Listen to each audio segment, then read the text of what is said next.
I'm going to be making Stir Fried Ramen from Eternal Return. However, this dish is super simple in game, only needing hot oil and ramen. So we're going to try and elevate it a little bit. What's poppin' everyone, it's your boy Levi, and this video is sponsored by HelloFresh. With HelloFresh, you get the fresh, pre-portioned ingredients and seasonal recipes delivered right to your doorstep. You can count on HelloFresh to make home cooking easy, fun, and affordable. Just think, Eternal Return Masters is right around the corner, and it's the perfect excuse to have a watch party with your friends, right? You can chill with your friends, tune into some exciting games, and most importantly, fuel up with some epic eats. To try HelloFresh, just click the link in the description or pinned comment for a special limited time discount, plus free shipping. And try HelloFresh today. So we're going to be making stir-fried ramen from Eternal Return, and as stated, this recipe is super simple, so we're going to try and elevate it. And what better way to do so is by using a box of HelloFresh. The ingredients from this box technically aren't for a stir-fried ramen, but we're going to be using them as such. Just another way that HelloFresh provides an amazing service. Let's start getting everything prepped, shall we? And yes, these are my hands. This is the closest you're going to get to see me on this channel. Also, I am not a chef by any means. I'm entirely self-taught. Please go easy on me in the comments. For the sauce, I'm using Joshua Wiseman's chow mein sauce because that shit is like crack. And realistically, I'd probably use the same ingredients anyways. Combine 2.5 tablespoons of tamari, 1.5 tablespoons of rice vinegar, 2 tablespoons of hoisin sauce, 1 teaspoon of sesame oil, 2 teaspoons of cornstarch, and set that aside. Next, we're going to season our wok. I have this tiny wok that's meant for induction stoves rather than an open flame. It's pretty good honestly, and I use it for a lot of noodle dishes. To season our wok, turn the heat up to medium, and cover the bottom with a neutral oil. I'm using vegetable oil. When the oil begins to get a little smoky, swirl it around the wok. Then discard the oil however you discard it. If you pour it down the sink, I will hunt you down. In the second pot, start bringing water up to a boil. This is going to be for our noodles. Return to our wok and start heating up some fresh oil. I'm using vegetable oil again because unfortunately, God gave one of his toughest battles to his weakest soldiers, and I get really sick from spicy foods. Otherwise, I think some chili oil would probably be really good here. HelloFresh sent me some Beyond Meat. I'm a vegetarian, so if you're skeptical about how HelloFresh is as a vegetarian or even a vegan, don't worry, they have options for us. I'm gonna rip this meat into chunks then season it by putting my cumin. When there's no more pink and it begins to brown, set it aside.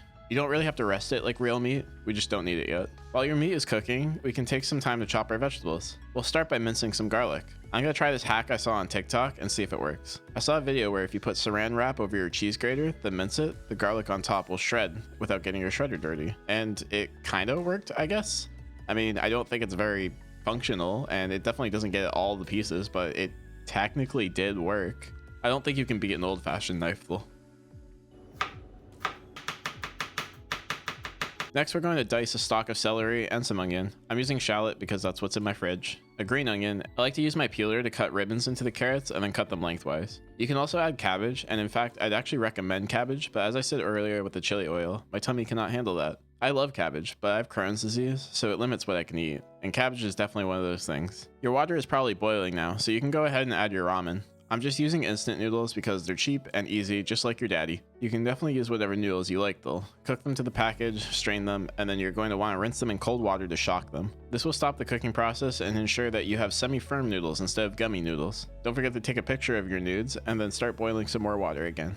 We're not done with this pot. Back in your wok, add the whites of the green onions and the shallots and stir fry them until they're soft as an NA Titan player's ego. Add your carrots and celery and stir fry them as well. Season your vegetables any way you want. I like coriander, I know it's strange, don't judge me, and then salt and pepper. Finally, add your garlic and turn up the heat, but be careful not to burn your garlic. When your garlic is starting to brown, you're done. When your water is boiling again, add as many eggs as you want, and boil them for as long as you want. If you're like me, and you like your eggs borderline raw, you're gonna soft boil them for just over 6 minutes. I know some people don't like a runny yolk though, so if that's you, just know that you're wrong and that you should boil them for closer to 8 minutes. Return the meat to your wok, and you'll have this nice display of colors. Does anyone else think stir fry is so pretty to look at? Let me know in the comments below if you also like when your food is an array of colors. It's corn! HelloFresh also sent me some corn. I'm going to add it in as well, because I'm not sure what else I'm going to use it for, and corn is traditionally a soup ramen topping, right? It's close enough. Heat everything until your meat and corn come up to temp. Add your nudes to the wok and start tossing everything together. Add all of your sauce and toss again until everything is glossy.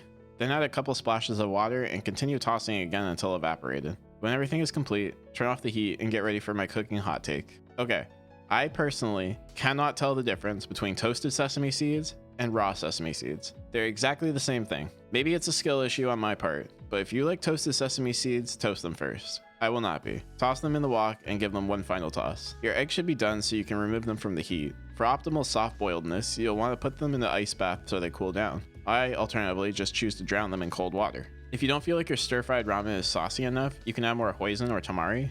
I personally love hoisin sauce, so I add some anyways. Put everything into your best noodle bowl. You can do the layering thing with chopsticks if you like, but sometimes the noodles get really slippery, so I just dump them in. The stir-fried ramen from Eternal Return looks like it was topped with asparagus, and while I do love asparagus, to me it just looks kind of weird. Like it's just sitting there on top as the only vegetable in the dish. Instead, I'll be topping mine with the green parts of the green onion. Make sure you cut them on a bias because you're a bougie bitch, and then top with your beautiful, delicate, not overcooked soft-boiled egg. Isn't that beautiful? Don't mind me, I'm going to shove this into my face hole now because it's easily one of the best things I've ever eaten. If you want to see me make more food from Eternal Return, click the sponsor link in the description so HelloFresh can send me more boxes. If cooking isn't your thing, that's okay too. I got a whole playlist of Eternal Return new character gameplay that you can click or tap the screen now that you might enjoy.